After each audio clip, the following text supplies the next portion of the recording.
ஹையா, jolly jolly, எனக்கு தான் நெக்ஸ்ட் வீக் ஃபுல்லா லீவே ஹையா என்று கூவிக்கொண்டே ஆர்ப்பாட்டத்தோடு உள்ளே வந்தாள் அந்த வீட்டின் குட்டி தேவதை திவ்யா என்றுதான் சொல்ல வேண்டும்.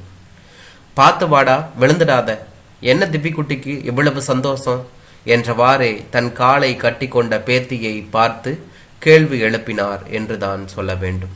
ஐயோ பாட்டி, எனக்கு இன்னும் 2 days மட்டும்தான் ஸ்கூல், அப்புறம் 1 week 7 days ஹாலிடே ஜாலிடே பாட்டி என்றவாறே பாட்டியையும் சேர்த்து தட்டாமாலை சுற்ற தொடங்கினாள் திவ்யா. ஏய் குட்டி, என்ன இது? இப்படி பண்ணினா உன் பாட்டி கீழே விழுந்துடுவா, தலை சுத்துமா, விடு விடுடா கண்ணு. தாத்தாவின் குரல் கேட்டதும் திவ்யா பாட்டியை விட்டு தாத்தாவிடம் வந்தவள், தாத்தா, எனக்கு ரொம்ப நாள் லீவ் விட்டா உங்க ஊருக்கு போலாம்னு சொன்னீங்களே, அப்ப போலாம் தாத்தா, ப்ளீஸ் ப்ளீஸ் என்று கெஞ்ச தொடங்கினாள். அவளை தூக்கி மடியில் நிறுத்தி கொண்ட தாத்தா, போலாண்டா கண்ணு போலாம், ஆனா அதுக்கு முன்னாடி நீங்க ஹோம்ஒர்க்கு முடிக்கணும், அம்மா கிட்ட சொல்லணும், அப்பா கிட்ட போறதுக்கு பர்மிஷன் கேட்கணும், எவ்வளோ வேலை இருக்கு, செய்வோம் சரியா என்று மனைவியை பார்த்தவாறே சொன்னார் பெரியவர். அவரின் பார்வையை சரியாய் புரிந்து கொண்ட பாட்டியும் பேத்தியிடம், ஆமாண்டா கண்ணா, ஊருக்கு போறதுக்கு அம்மா கிட்ட அப்பா கிட்ட எல்லாம் கேட்டுக்கிட்டு போகலாம், இப்பதானே நீ ஸ்கூல்ல இருந்து வந்த, போய் கை கால் கழுவிட்டு டிஃபன் சாப்பிட்டு வா, அப்புறமா நம்ம பேசலாம் சரியா என்று சொல்லவும் உள்ளிருந்து அனைத்தையும் கேட்டவாறே திவ்யாவின் அன்னை பெரியவர்களின் மருமகள் பிருந்தா வெளிவரவும் சரியாக இருந்தது என்று தான் சொல்ல வேண்டும்.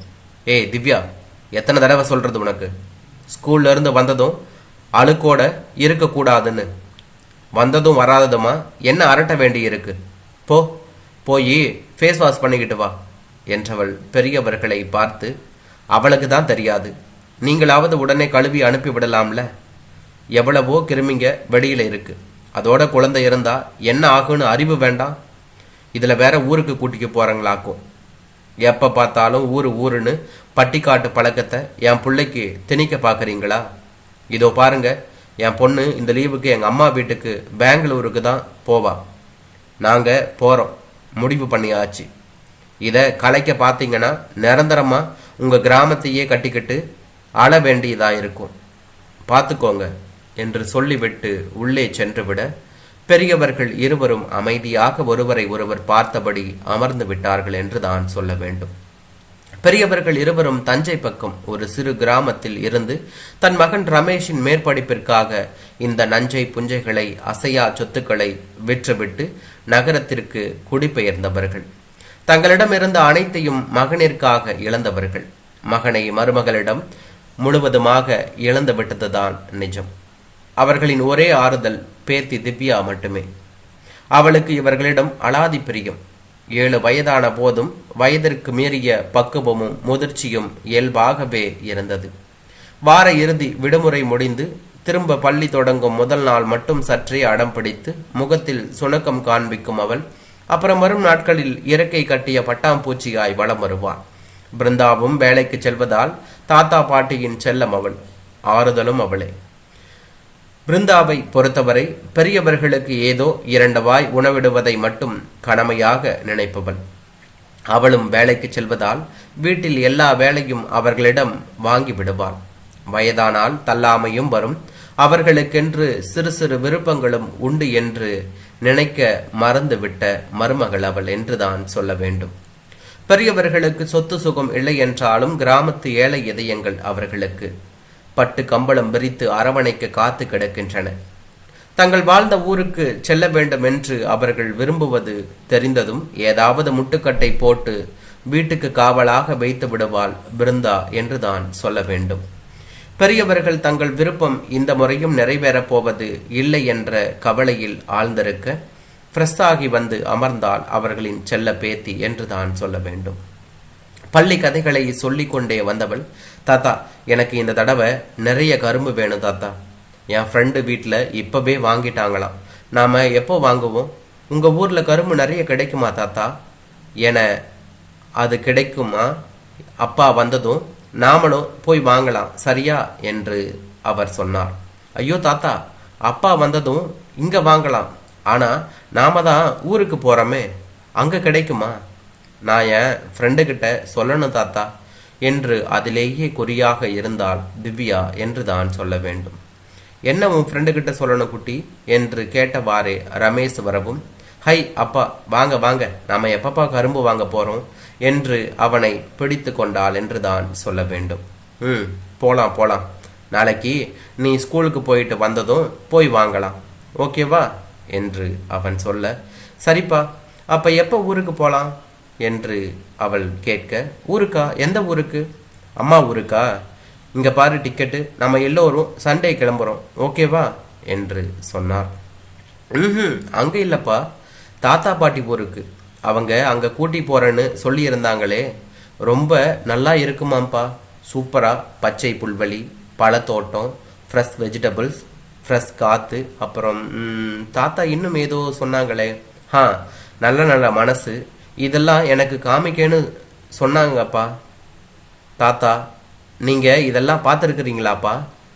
பேத்தி பேச ஆரம்பித்த உடனேயே பெரியவர்களின் முகம் மாற தொடங்கி மகன் என்ன சொல்ல போகிறானோ என்று நினைத்தபடி இருக்க, அவனோ இருவரையும் பார்த்தவன் ஒன்றும் சொல்லாமல் உள்ளே சென்று விட்டதும் இருவரிடமிருந்தும் நிம்மதி பெருமூச்சு கிளம்பியது.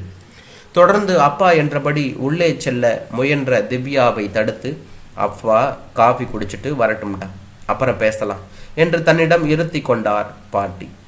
மெதுவாக அவளிடம், திவிக்குட்டி, அப்பா இந்த தடவை லீவுக்கு அம்மா ஊருக்கு டிக்கெட் எடுத்திருக்காங்கல்ல, அதனால நாம பெரிய லீவுக்கு கிராமத்துக்கு போகலாம், அங்க போகணும்னு அடம் பண்ணக்கூடாது, சரியா என பாட்டியின் முகத்தை பார்த்துவிட்டு, எப்போ பார்த்தாலும் இப்படியே சொல்றீங்க பாட்டி என்று மறுப்பாக தலையை ஆட்டினாள் திவ்யா. அதில்லடா, எதையும் வீணாக்க கூடாதுன்னு மிஸ் சொன்னாங்கல்ல, அப்போ டிக்கெட் வீணாக்க கூடாது தானே பாட்டி அப்படி சொல்கிறாங்க என தாத்தா கூற, சரி, பட் நெக்ஸ்ட் டைம் கண்டிப்பாக போகணும், ஓகேவா என்று பேரம் பேசினாள் திவ்யா. சரி என்று ஒத்துக்கொண்ட தாத்தா, போடா போய் ஹோம் ஒர்க் பண்ணிட்டு வா, சீக்கிரமா முடிச்சா நாம விளையாடலாம் என்று அவளை உள்ளே அனுப்பினார் என்று தான் சொல்ல வேண்டும். ஹோம் ஒர்க் செய்யும் போதே திடீரென்று ஞாபகம் வந்தவளாக, அம்மா இன்னைக்கு பொங்கல், போகி பத்தி மிஸ் சொல்லி கொடுத்தாங்கம்மா என்றாள் திவ்யா. அப்படியா, என்ன சொன்னாங்க பொங்கலை பத்தி என பிருந்தா கேட்க, சூரிய பகவானுக்கு நன்றி சொல்லத்தான் கொண்டாடுறோம்னு சொன்னாங்கம்மா, அப்புறமா நம்ம சாப்பிட ஃபுட்டு கொடுத்து மில்க் கொடுத்து நமக்கு ஹெல்ப் பண்ணுற எல்லோருக்கும் தேங்க்ஸ் பண்ணினதுக்கு தான் கொண்டாடுறோம்னு சொன்னாங்கம்மா. திவ்யாவுக்கு எல்லாம் தெரிஞ்சிருக்கு, வெரி குட். அப்போ போகி பற்றி எதுவும் சொல்லலையா என்றான் இதை கேட்டு கொண்டிருந்த ரமேஷ் என்று தான் சொல்ல வேண்டும்.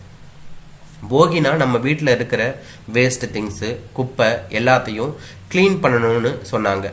அப்போது நம்ம வீட்லையும் க்ளீன் பண்ணுவோமாப்பா என்று கேட்டாள். ஆமாண்டா, நாமளும் பண்ணுவோம், அதுக்கு தான் தாத்தா பாட்டியை ஊருக்கு போகக்கூடாதுன்னு சொன்னேன். நாம் நம்ம பாட்டி வீட்டுக்கு போயிட்டு வரதுக்குள்ள தாத்தாவும் பாட்டியும் இங்கே சுத்தமாக எல்லாத்தையும் செஞ்சு வச்சிருப்பாங்க, அதனால் கிராமத்துக்கு போக முடியாதுன்னு சொன்னேன் என்றாள் பிருந்தா. கேட்டுக்கொண்டிருந்த ரமேஷுக்கும் சுருக்கென்றது, வெளியில் இருந்த பெரியவர்களுக்கும் மனம் வலித்தது என்று தான் சொல்ல வேண்டும்.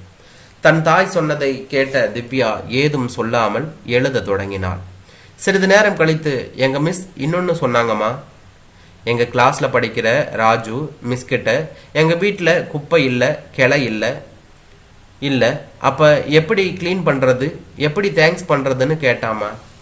என்ன சொன்னாங்க உங்கள் மிஸ் என ரமேஷ் கேட்க, போகினா வீட்டை சுத்தப்படுத்துறது மட்டுமல்ல, நம்ம மனசில் இருக்கிற கெட்ட எண்ணங்களை சுத்தப்படுத்துறது தான்.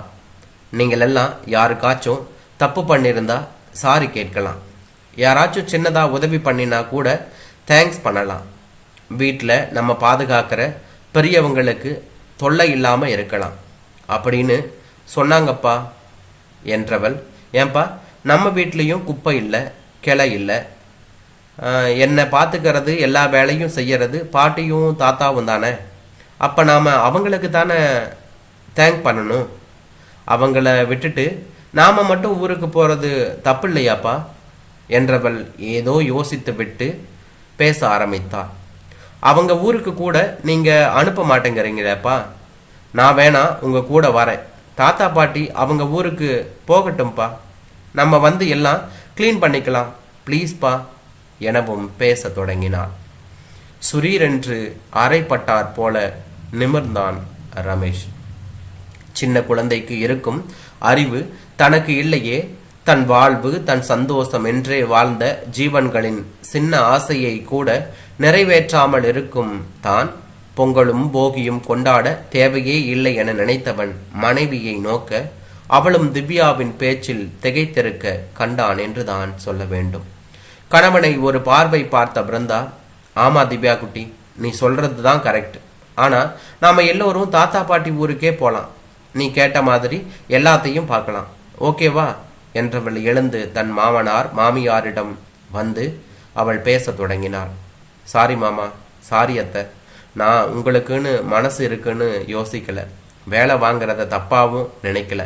ஆனா திவ்யா சொல்லும் போது தான் வேலைக்கு மட்டும் பயன்படுத்தி இருக்கேன்னு தோணுச்சு.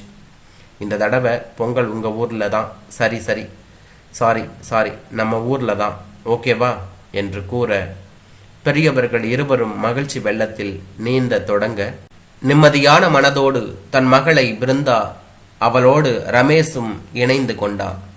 இவர்கள் வாழ்வில் போகி பண்டிகை கூட பொங்கலாகிவிட்டது நிஜம் என்றான்.